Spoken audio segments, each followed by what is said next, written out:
Hey, what's up, guys? We're live on the Canadian MMA Podcast, and we're together this week, man, in person, because I've made it across Canada, basically, with my car, and I'm here in Vancouver with Josh. How you doing, bro? I'm good, bro. Yeah, ready for this crazy fight week we got coming up with some regional shows and UFC, of course, coming back to Canada. And yeah, ready to recap the last one, which we got Andy here to help us with the Durham Fight Series. Yeah, man, because unfortunately there was no live stream. They told me that they were gonna put the fights probably on YouTube or some sort of social media later on. So I can't wait to see what happened. But we've got Andy here to recap all of this. How are you doing, man? Hello, mes amis. How are you both? I'm doing great, man. Thanks a lot. Yeah, good, man. How are you doing? I am excellent. I've got some big news for you guys later on, but we'll get to Durham Fight Series first. Of course, we can't wait for that. But yeah, let's go. Before we get into the fights, like generally, how did you enjoy this event? I was extremely impressed by the whole thing from top to bottom. Even though it was a first time event, they had obviously gone to a lot of time and effort to make sure that everything is well organized. Co-promoter Brad De Silva, I spoke with him a handful of times leading up to the event, and he's got good relationships with other Southern Ontario MMA promotions, as you might have seen one of my photos. So both BTC and Prospect Fighting Championship. So they're helping each other all out. They're all working together to make the scene bigger, and that surely reflected last night at Durham Fight Series, where everything was extremely well organized. It ran a little bit long, and Brad De Silva mentioned that to me, that next time they're going to work on having the show go by a little bit more quickly. But overall, it was very impressive. Cool, man. I can't wait to watch the fight, like you said. But let's start with some action in the first fight of the evening. We had Oscar Garcia defeating Ethan Herrod by a split decision. So how was that? It's funny how the attitude towards the Mexican fighters is starting to slowly change. I know in the past couple of years when Mexican fighters became a lot more prevalent in Canadian promotions just due to the lack of other fighters because everyone else is signed elsewhere, that maybe they were thought of as being fighters that are coming in to lose. Well, this was not the case last night, and this first fight of the night showed that. Ethan Herrod looked really good. He was by no means was this a blowout. It was a fair fight. However, his opponent definitely won the fight, and he just turned on the Jets at the end of the fight, and he deserved to win that fight. Was Coach Edgar there? Yes, he was. Yeah, I had a nice chat with him. Oh, man. So this guy flew back to Mexico, then back to Canada within the same week. Well, and he was also at Absolute MMA last weekend. So he's, yeah. This guy is absolutely insane, man. He told me he was really tired, we got a couple of people from Mexico on the BFL card too, so don't be surprised if maybe he's coming back. Yeah, Edgar's gonna show up absolutely everywhere. But yeah, shout outs to him. Cool to see one of his guys get a win. Then, I got some questions about that one. Sebastian Lopez, Michael Asiffo. What the hell is a mother's milk? Like, I do jiu-jitsu, I'm a brown belt. What's that, man? Well, it's funny because from my viewpoint, as you saw the photos, I was right at cage side. So Sebastian was in the mount, and it looked like he was setting up for an arm triangle choke or head and arm choke, whatever you want to call it. But I could tell that it wasn't that. It was close, but it wasn't, because he wasn't, you get the guy's arm up against his head and you put your head on the outside and put pressure on it. His head was not there. It was not pushing on, but the arm was up. Everything else looked the same.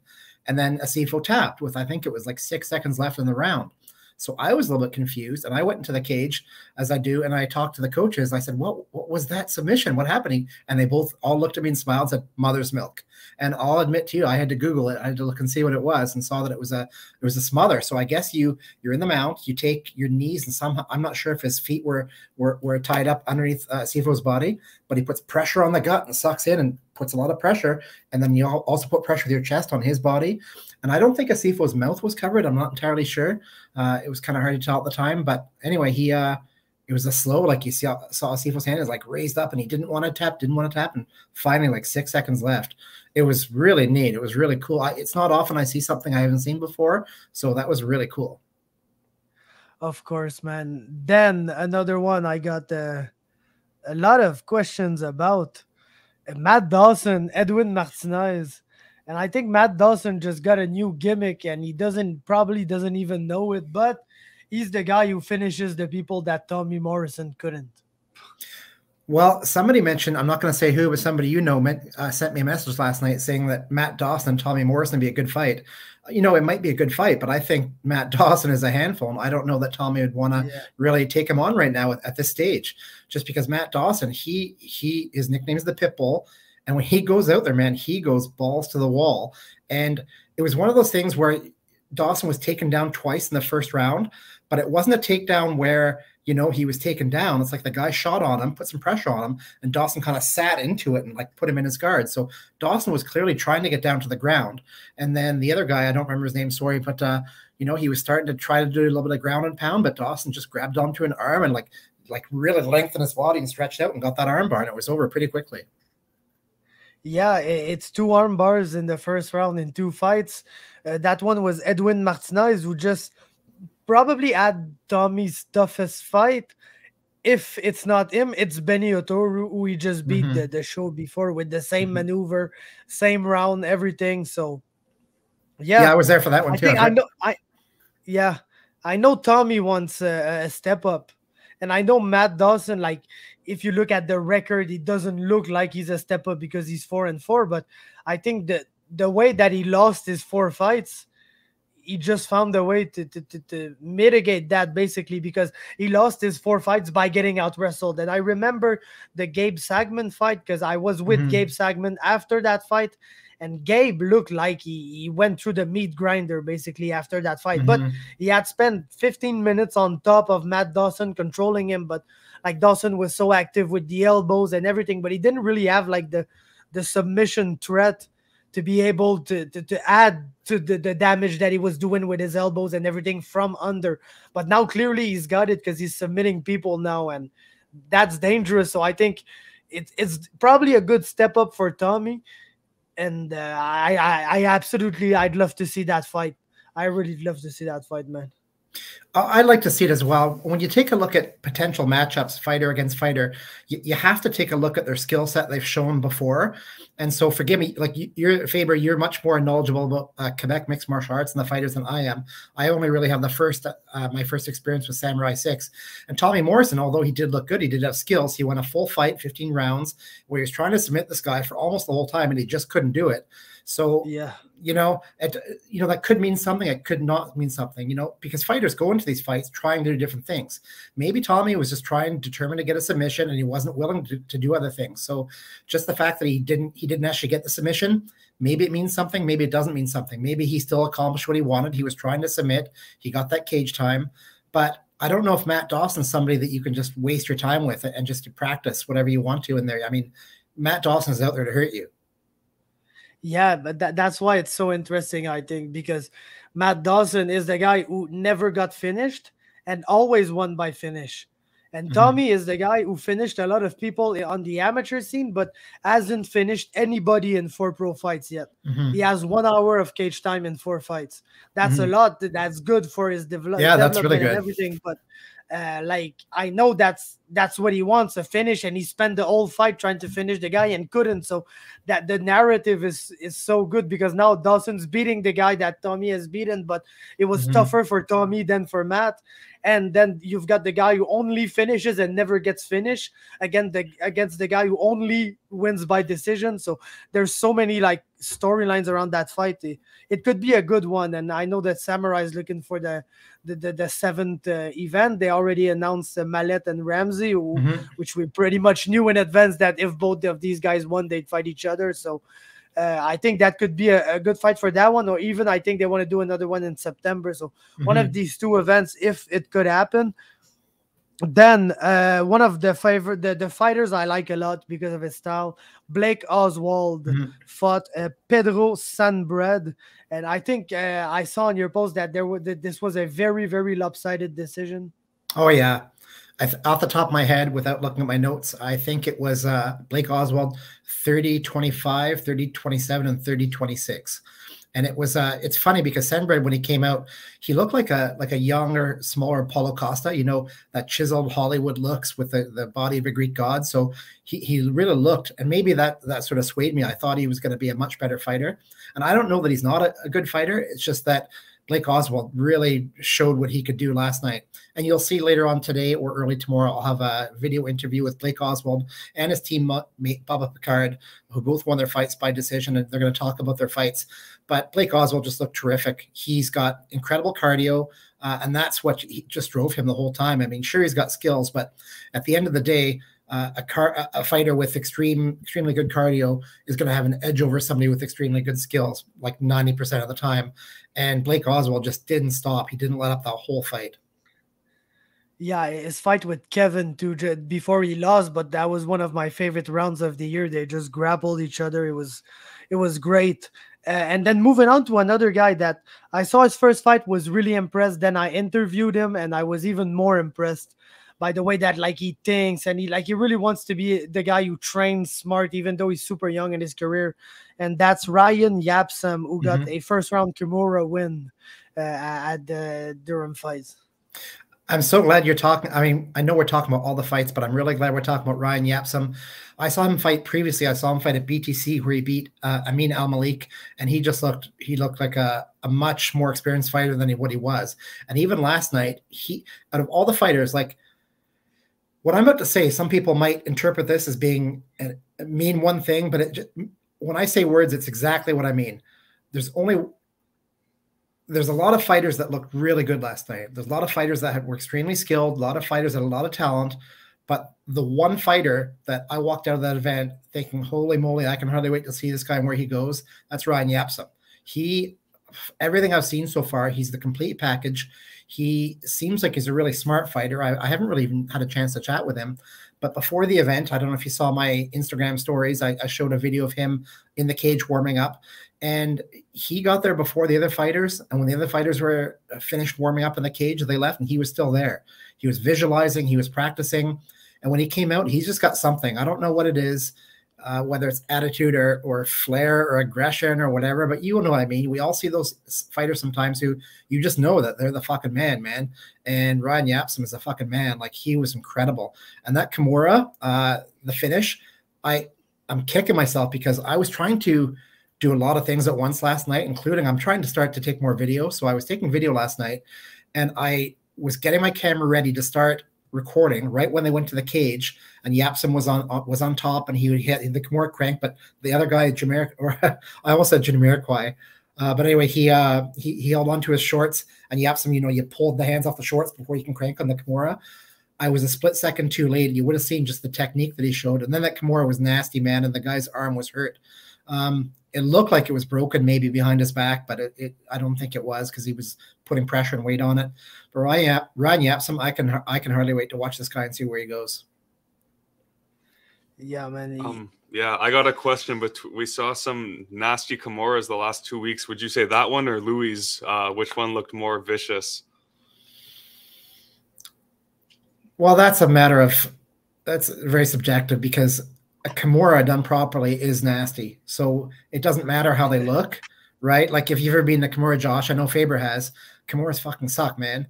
And, there's things you can do to mitigate it. Like, if you can roll your arm behind your back, they're going to run you, put your pressure and lie on it. That's a good one. But the way the guy was doing it last night, which is holding on with his grip to his shorts, I mean, that can be countered very easy. You just rip the hand off and you can do the Kimura. So, especially with all those tendons and ligaments in there, in the arm and the shoulder and the elbow, because it's all connected, there can be a lot of damage in there. So however it looks, sure, they can look nasty, but Kimuras are just plain nasty, period. Yep, I can't wait to see Ryan Yapsam next too. He's one of the guys that I also had my eye on when I saw him fight for the first time. So can't wait to see what's next. Then I'm a big fan of names, in life, just names generally. Sure. And, I got a good one there. Bubba Picard. That's a name that I like a lot. So is he good, man? Is he a good fighter too? It's hard to say. Like, when you get a guy who, and same as Blake Oswald, of course they're skilled. But when they both won the fight the way they did, when they just outpaced the other guy and put the pressure on them, or on top, a lot of top pressure, a lot of strikes, I mean, you can only determine how skilled they are, right? You can't fully appreciate their skill set, because if they're a combination of much more better in the skill department, and they've got better cardio, and their opponent doesn't really get to show anything, that tells you that they're excellent, they're doing the right thing, but it doesn't tell you really exactly how skilled they are. It tells you they're good at cardio and good at top pressure and good at control, which is fantastic. That's what you want. But the rest of it, just too early to tell. He looked good. Yeah, and he's a flyweight, so we'll take those. Yeah. Yeah, we need more of them. Then Tyler Wilson kind of back on the roll after a very, very tough sequence in his career, but he's 3 up now, and he beat Alfredo Larios by KO in round 3. That's a very surprising thing to read, knowing that Tyler is mostly a grappler usually. So how did this go, man? Tyler is a fucking son of a bitch, man. Pardon my language. He was awesome, especially last night. I've had the pleasure. I think it was my 3rd time I watched him fight live, and his first fight was a loss against Matt DiMarcantonio that I saw, and then he's won his last 2 fights. He was at BTC, I think it was, and then this one he looked really good. And that knockout was well, if you saw my video, it was cold. It was like a walk-off knockout, like boom, he walked it, and Tyler he knew it. He just stopped. He didn't move, didn't try pouncing on him to follow up the ground and pound. He just walked away like a mean man. That's amazing, man. Then Matt Embree. I didn't know Matt Embree, but I heard he's a very experienced striker. Well, that's like saying that water is just a little bit wet. I mean, Matt Embree it has been in the past one of the top strikers in the world. So I never heard of him either up until about 3 or 4 months ago when I was in conversations with the promoters of this event, and they told me that Matt Embree was going to be fighting. And so I did some research, of course, and I saw that he's a Glory kickboxing tournament champion. He's also won 2 fights in one night in a Bellator Rising co-promotion where he knocked out Giga Chikadze, I think his name is, and that was incredible. And that was absolutely wonderful. He looked so good. He looked like a polished professional world-beating striker, and he was. I mean, you don't win at that level unless you're really good. But he hadn't had his last fight since 2017, so that was 5 or 6 years ago. And last night was actually his professional MMA debut. So it's funny when you take a look at records. I mean, they mean something sometimes, but if you have an 0-0 fighter and you think, oh, it's going to be a cakewalk. And then you get there and you realize he's an NCAA Division I champion. Or you go in against an 0-0 fighter, MMA fighter, and you find out he's a Glory kickboxing world champion. That's something completely different. And Matt Embree, it was a debut, an MMA debut. I'm not sure how long he's been training the whole gamut in the ground game, but last night you could tell he took his time. He was in a lot of dominant positions. He did a lot of control, and he won that fight easily. He looked really good in there. That's good to know, man. Then Tariq Ismail against Walel Watson. Tariq was back. It's been a while. It's a guy who, when he fought for TKO, let's say he gave us the best and the worst, basically. Probably like one of the worst fights I ever saw in my life was him and Manuel Ferro. Unfortunately, that was like I could count the punches that were thrown on my 2 ends at the end of the fight. So that wasn't a good one, but he had some amazing highlights too when we saw him fight. So a guy that can give us the best and the worst. But he won by TKO against a very experienced opponent last night. So I guess it was the best. He looked really good, really sharp. And even leading up to the fight beforehand. So, you and I, we're in a kind of a privileged position where we get to meet fighters outside of the fight. So like before fight day, the weigh-ins or even before that. And you get a chance to talk to them and find out a little bit about them. And you got to remember, fighters are people. So every kind of different person that you meet out there, every attitude, every way they interact with others, that's also extended to fighters because they're just people. So the day of the weigh-ins was the first time I got to speak with Tariq in person. I'd chatted with him somewhat online in the past, but we met and we chatted and we just had a really nice long conversation before the weigh-ins. And I got a really good feel of the man. And you can tell that he's some fighters are just 100% focused on the game, on the fight. And, even the day of the weigh-ins are hyper-focused and they can't talk about anything other than, they're going to mess up the guy. Tariq, when I met him, he was just it was almost off-putting a little bit because he was just very calm, cool, collected. He seemed very relaxed. He spent more time asking me about myself, which never happens. Now, asking me how I got into writing about mixed martial arts. And it was just like he was in a really good spot where he was just ready. He wasn't worried about anything. He wasn't anxious. He didn't have any worries. He was just ready to fight. And he was able to take that day before and just relax and be calm and enjoy the process.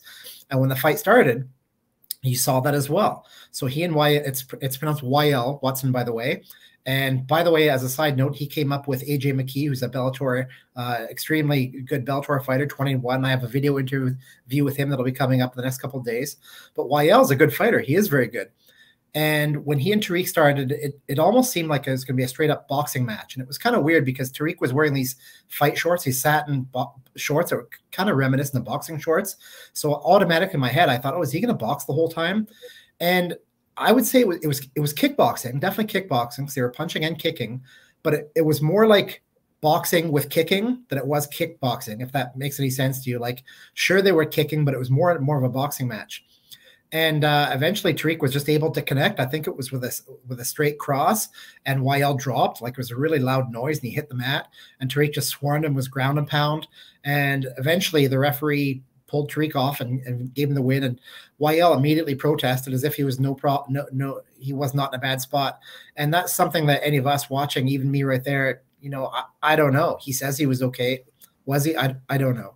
But regardless, that was the decision, and he was Tariq was given the win, so that's how it goes. Then Silvestre Sanchez beating Justin Condie by submission. Another one for Silvestre Sanchez to just come in and spoil the party for the Canadian, especially. I don't know if Condie is from like Oshawa, but I know he trains with Brockman and that big country and everything. So he's in the area, that's for sure. So to beat the hometown guy like that again and get a belt, this guy is like, if there's one guy who's putting like the stigma of Mexican fighters in Canada on his back and just destroying it, it's Silvestre Sanchez for sure. When you go to a fight event and like one whole half of the card, like the blue side or the red side, it's all members of one team or like one local area. And so all the fans and all the people that are there and the supporters and whatever, there's like a much more top heavy side when it comes to the expectations of that side of the card. So like everyone there that night was talking about that whole fight, that whole side of the card, Justin Condie included, about how they're going to win their fights and how they're going to dominate. And they very well might. Like, beforehand, you don't know. But when all the fans there think that only those guys are going to win, I warned them at the start. I said, you can't take this for granted, the Sanchez fight, because he's an extremely good fighter. So I know Justin Condie's a good fighter. He is, but people were saying all around me, Condie's going to walk all over him and smash him. And I just, I didn't say much, but I said, well, you got to be careful. Like, you can't assume that. You need to really take a look at who's fighting. And Sanchez looked, well, once again, that was the second time I've seen him fight. I saw him fight at BTC when he beat up, not Matt Dawson, Matt Smith. That was a really good fight too. And Matt tried his best, but Sanchez just, it was too much for him. And same as last night, he was just really, really good fighter. Oh, something that you might not have seen in the video, but at one point, Sanchez had a cut on the head, and it was the doctor told me afterwards, it was in the shape of a triangle. And it was like the flap on his head, like the skin, like was dangling like that. And so that had to be sewn up afterwards. I didn't really see that when it was happening because there was so much blood on his scalp. And then, of course, Condie afterwards had a really, well, actually, no, I take that back. I was about to say he had a really busted up left eye. Also, the physician told me it wasn't as bad as it seemed. It was only 4 stitches and he was fine. Now, Condie, you can tell that, and I feel for fighters because they put so much themselves into this. Like, in any endeavor in life, as a human, we have expectations of success. A lot of us do, and especially if you're at a high level of martial arts, like, you don't go into these things thinking you're going to lose. Like, Justin Condie is an excellent fighter. Like, he's going to beat up 99% of the guys he sees. And last night he just met somebody who was his equal and a little bit more than his equal.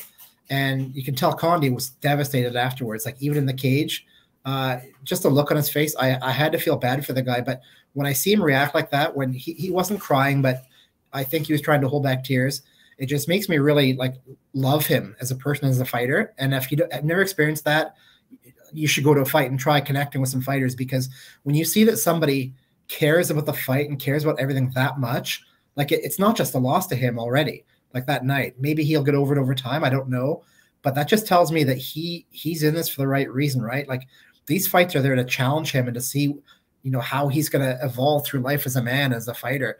And I'd much rather watch somebody care about losing a fight that much than somebody who doesn't care.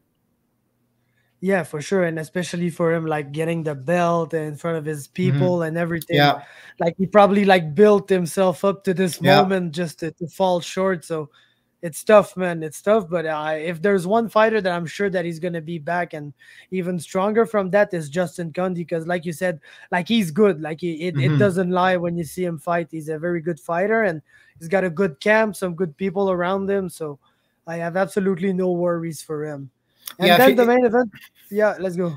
So I was going to say, if you take a look at the clip, I posted a short clip as well, and Justin Condie was right in there. It's not like he was being dominated or anything. It was it was an equal fight. Justin Condie was giving just as much he was taking, and then he got touched in the chin and he went down, and that was it. And that could happen to any fighter on any night. Yeah, no, absolutely. So main event, James Clarke against Ricardo Hernandez, first round TKO. How was that?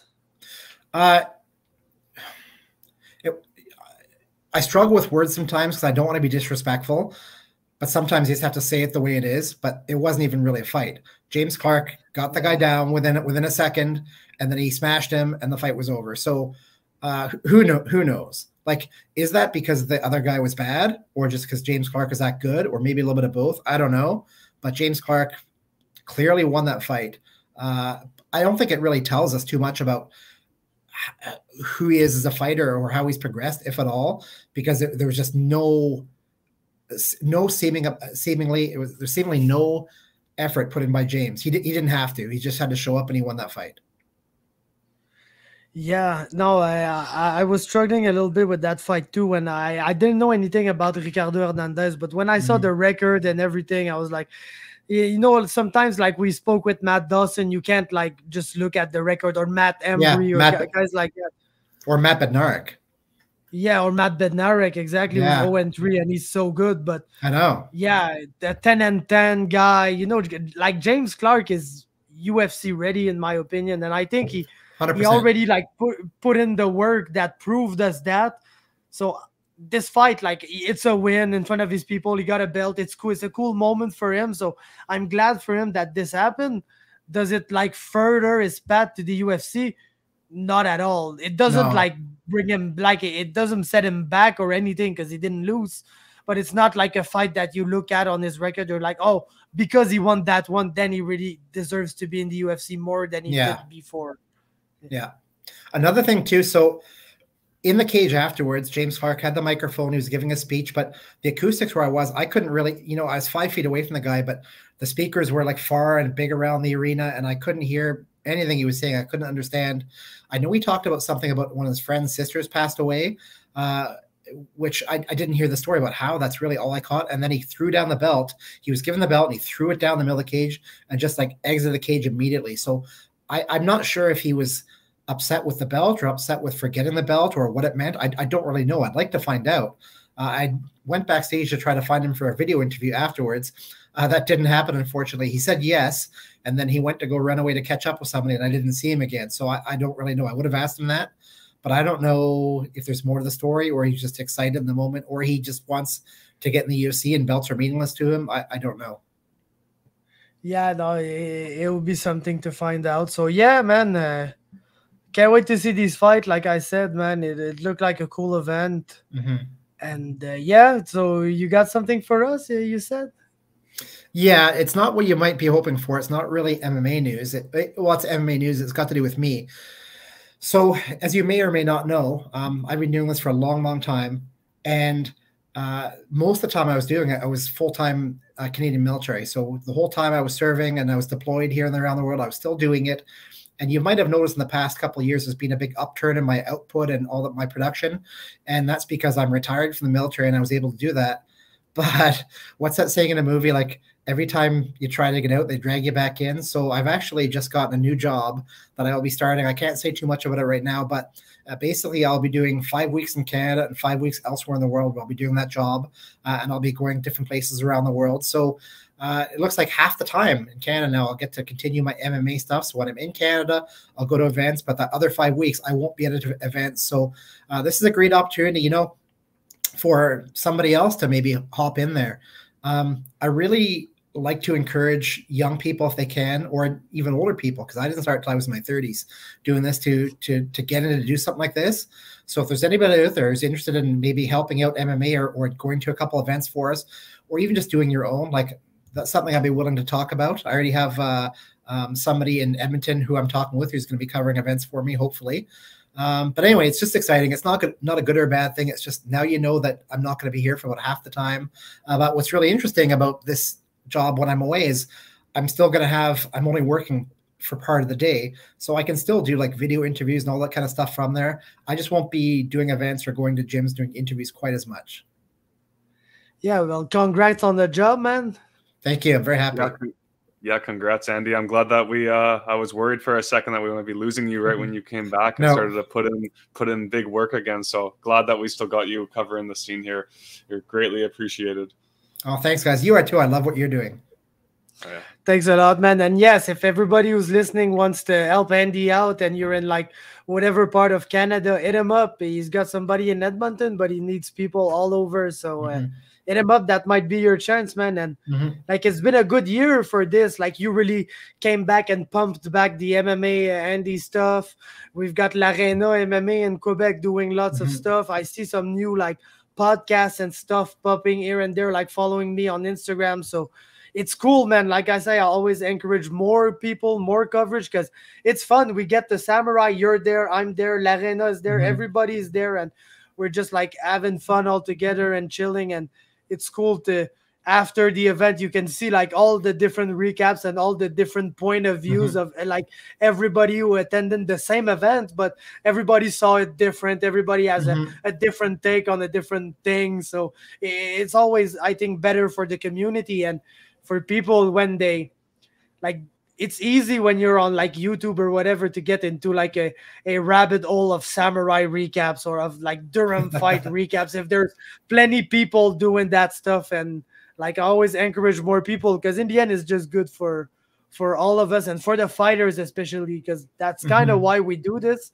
Like, I don't really care if people know me per se, but if people saw something I did about a fighter and love that fighter for it, that's where I feel like I've won, you know?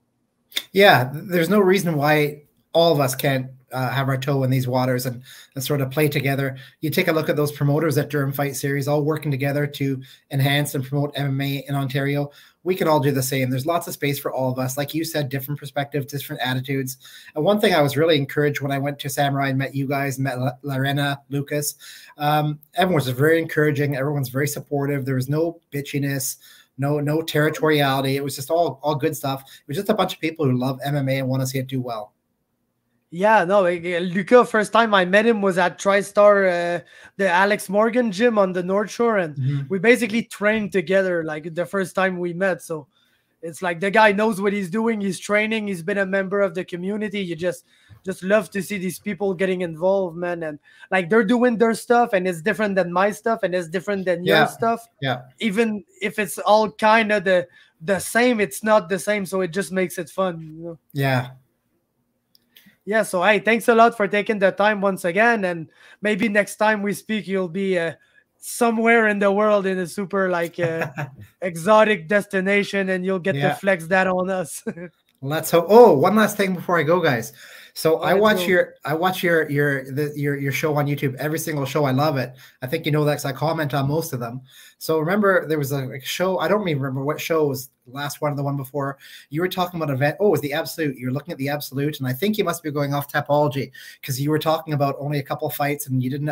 Dude, on my website, MMA.ca, I've got every single fight and every promotion in Canada. So like when others like Tapology might show like an event has 4 fights on it, I'll have like 10 or 11 of all of them that's known. So just make sure you go to MMA if you want to keep up with what's going on. Of course, man. I'll have it on bookmark. Okay, good. Hey, awesome, thanks guys. a lot, Andy, man. Thank you. Keep up the great work. See you guys. Yeah, thanks. Same for you, man. Bye. There he is, man. Andy's always like super intelligent with his analysis and everything. Such a good talk, man. Always great, Andy. Yeah, it's great having him having him back in the scene. It's definitely is making an impact and a great one. For sure, man. So let's not complain about the UFC and just talk about some BFL, man. Like it's the week of, man. So now it's your time. I know. You got to spit all the stuff, the preview stuff that you know about all these fights. Like, do you know the bout order? Unfortunately, I don't. I know from what I've seen them posting. I know that Mitch Trezella versus Manny El Hafwani is going to be opening up the Fight Pass prelims.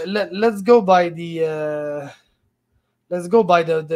the fights that they posted, and then it's probably not going to be the right order, but it's probably going to be a better order than no order. So I think Mitch is the first one that they. Yeah, so Mitch and Manny, let's go. That's the first pro fight, yeah. So,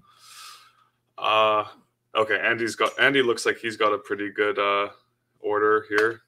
So, yeah, Mitch Trezella versus Manny El Hafwani. I think this is I don't think you could have picked a better fight to open up the Fight Pass portion of the card, because you know what you're getting with these two. I think it's going to be a really fun fight. Both guys have shown they've got good grappling. Like Manny's shown that he's relied on it to win some fights in the past, and of course he's a kickboxer at first hand, so he's got really good kickboxing, really sharp on the feet. And Mitch is he comes in to fight every time, man. It doesn't matter who's in front of him. He's there to fight. He's shown that he can get taken down sometimes in the past, so I think it'll be interesting, that part of the fight, because you just saw in the last one Manny was able to get some takedowns and win, but Mitch has been fighting a really high level as well his last couple, so it's a great fight to open up the Fight Pass portion. Like I said, I can't wait for this one. And yeah. Then is it like Blake and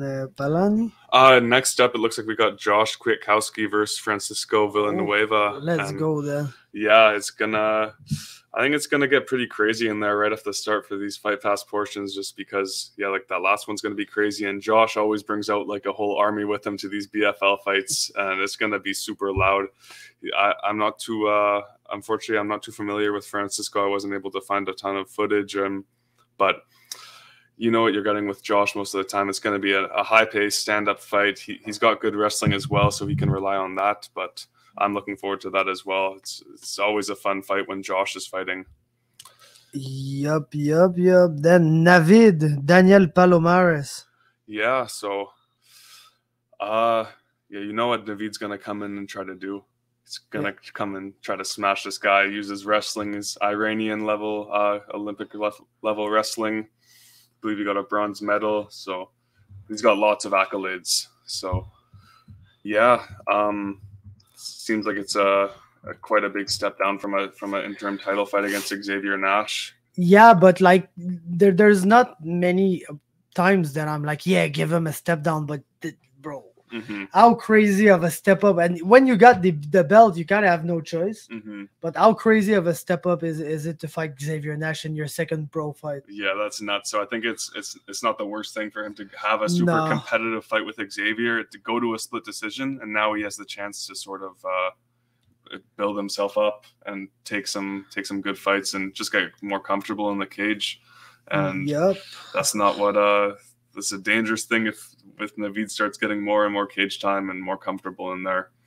Yeah, no, the guy's gonna grow so much from like 25 minutes of war with a guy who's gonna be fighting for the belt, and we're gonna be talking about that fight soon, of course. But Jamie Siraj back against Esteban Cedano, and I think he's not to be slept on, man. The Mexican is coming at 4-0. The guy has got 3 knockout finishes and 1 decision in his 4 fights. And like, if you look at his last fight, he beat another 4-0 guy for the UWC. So even like the 6 and 7 guy he beat before that, that's not a very good record. But like, when you're only 2-0 to be fighting a guy who's got 13, 14 for pro fights, it's a big step up. So Cedano comes in already having faced, I think, a good level of opposition. And yeah, Jamie's going to be back for the first time since, let me get the actual date. It's been a while, man. Like last time he fought was 2019 against Blake Sigvaldason. Yeah, so it's going to be just about 4 years since he's fought. And credit to Jamie for taking this matchup, coming back against an undefeated opponent in amateur and pro. I believe he's got knockout power. He's young. at Jamie's just so good all around. I think this is going to be a very, very good fight. Jamie, I'd have to give him the grappling advantage just because we haven't seen a ton from Esteban, but Esteban's striking looks really good. So I can't wait for this. It's I've been waiting to see Jamie back in there for quite a while. Seen him hanging out at the events, and he's a super nice guy. Said what's up to him, but yeah, I can't wait. Yeah, me too. Jamie is one of them, and after all that he went through to be able to get back into the cage, it's a guy that you gotta root for. You almost have no choice, and he's easy to root for. So, of course, we're gonna be rooting for him. But before we get to the 5 title fights, man, I'll put you on the spot, and you gotta rank them in order of like which one is the one that you expect the most, which one is the one that you expect the less. I'll go with my ranking. Number 5 is gonna be Revel and Santos, and it's not because of Jared Revel. I love Jared Revel, but yeah, if you've seen Bruno Santos fight, he's got 2 modes. He's got lay and pray, and he's got wall install. That's about it. The guy is a boring fighter who like always goes to the decision, but like Jared's got some good jiu-jitsu off his back. Everything is, I think it could be a good fight, but if there's like one of these fights that are that could maybe disappoint in these 5 fights, it has to be that one. Then all the other ones I really like anticipate them, to be honest. But number 4, I'd say Siri and Ali.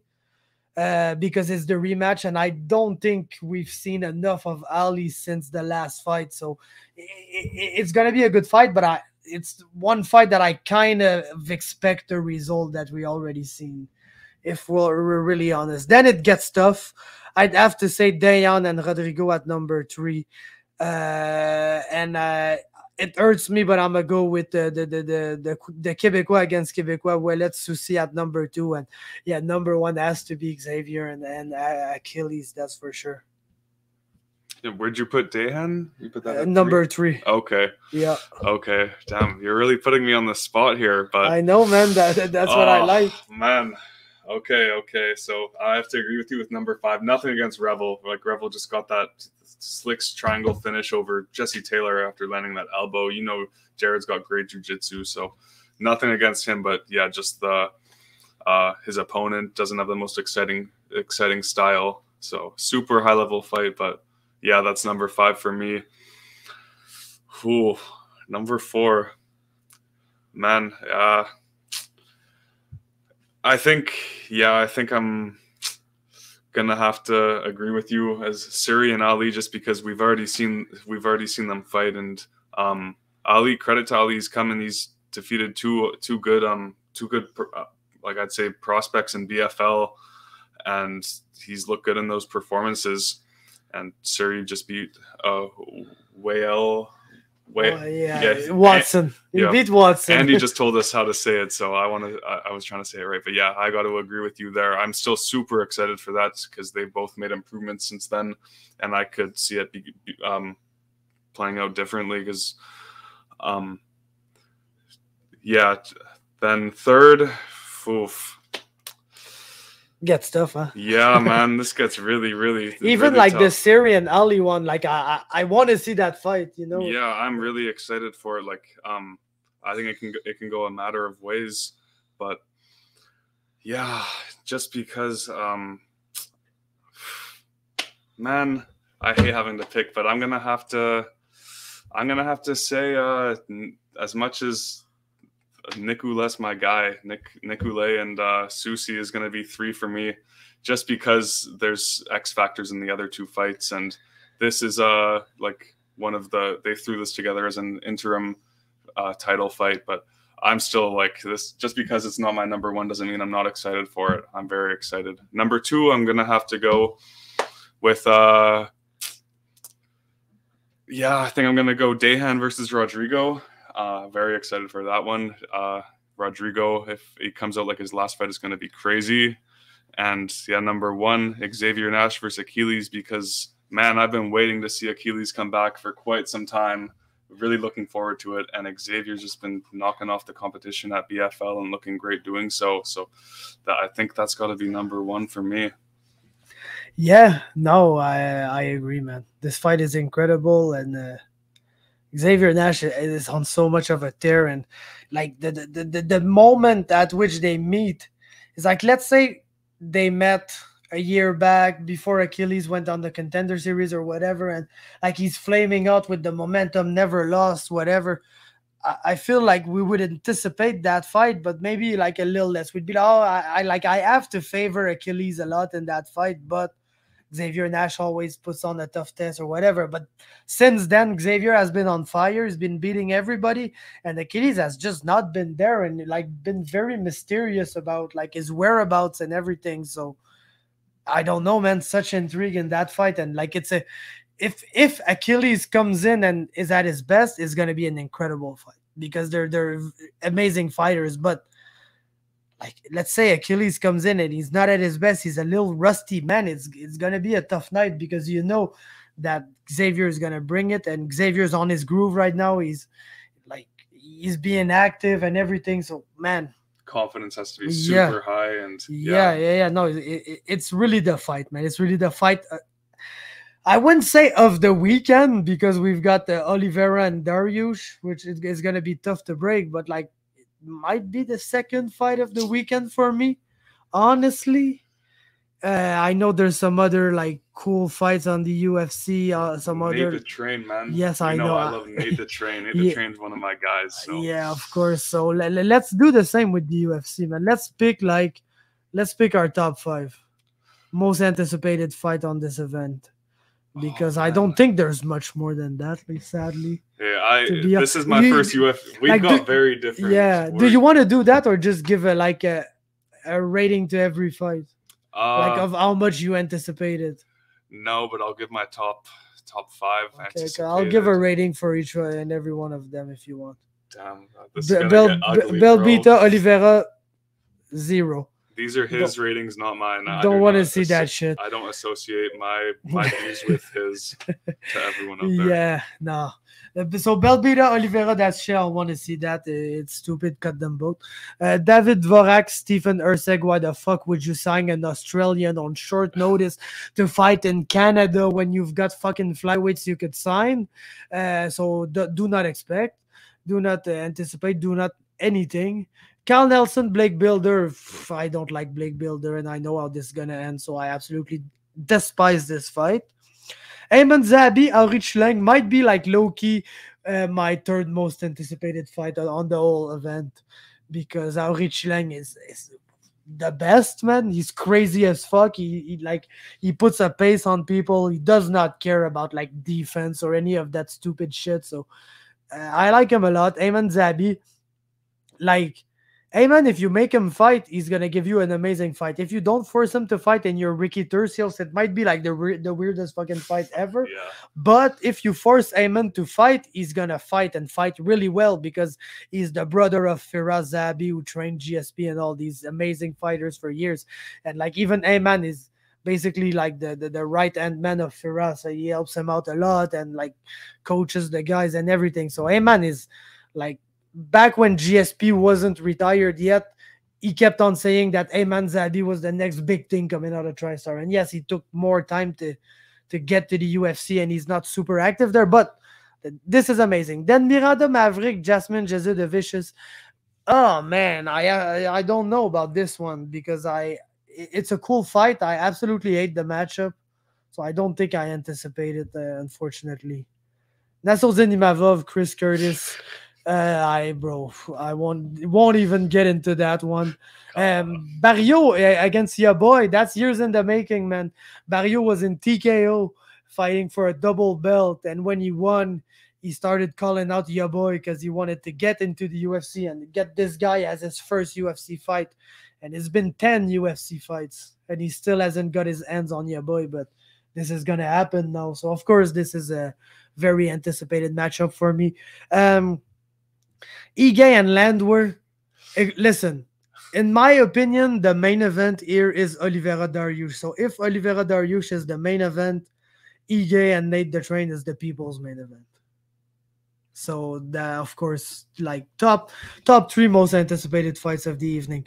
Malott and Fujit, it's gonna be okay. It's just in a very weird spot, and I understand that they want to push Malott, but like, let's say you're everywhere else other than Canada, it's tough to look at this fight and say, oh yes, pay-per-view level fight, Mike Malott, Adam Fugit, and it's probably not because of Mike here, but yeah, let's just keep it like that. Then Oliveira Dariush, that's basically the only fight that I really care about on the card, and yeah. And the main event, I want to talk about this one with you. Yeah, because I'd give it like a negative grade or whatever, but bro, it's way better than Peña Nunes, so I can't really complain, to be honest. And I don't think Aldana's gonna win, but I think that if Nunes fucks around and is just super bored about being a fighter, like anything could happen, especially with these Mexicans, man. They're good and they got something going on, and I don't know, man. So yeah, I weirdly anticipate the main event a little bit, man. Like really? Weirdly. Yeah. I'm not too excited because I'm seeing everyone, like not everyone, but so many people talk about they think Aldana's gonna win. They wouldn't be surprised if Aldana gets the upset. They think Nunes doesn't care anymore, and Aldana's hungry. She's training with Alexa Grasso, but Aldana was about to lose to Macy Chiasson before she threw that liver shot up kick from her back. Like, if you're about to lose to Macy and now you're going in to fight Nunes, I don't care if she's like half motivated. She should be able to out-grapple her, and if she's like just at the bare minimum, if just rely on that and take her down and grind it out for five rounds. And let's hope not. Another thing to wonder, I'm seeing on the screen here, Aldana weighed in last time at 138.